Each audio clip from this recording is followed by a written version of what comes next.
जो आज आलोचना चक्र है आलोचना चक्र रे मंच रे बसी आदरणीय प्रोफेसर डॉक्टर वैष्णव चरण जी को नमन करुछि, अन्य अतिथि मानक श्रोता मानक नमन करुछि।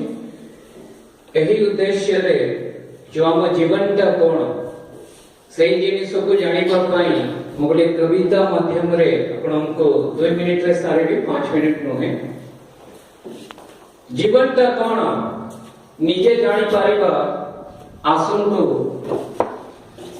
झड़ बतास रे गुडी उड़ाइबा। यह पर मैं आरंभ करूछि।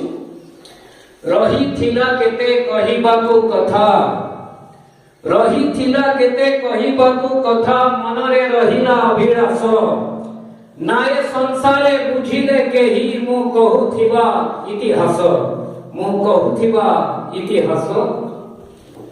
दिन को मु केबे राती कहे नाही, दिन को मु केबे राती कहे नाही, राती को दिन कहिबार नाही मो अभ्यास, राती को दिन कहिबार नाही मो अभ्यास।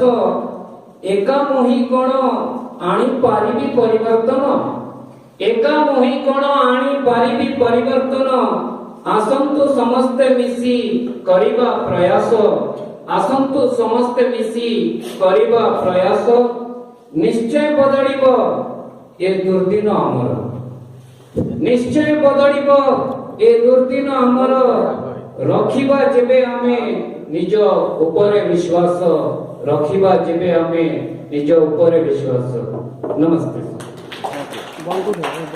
धन्यवाद उष्मा बाबू, धन्यवाद। आप कवितार कौन शीर्षक रखी नथिले बोधे आप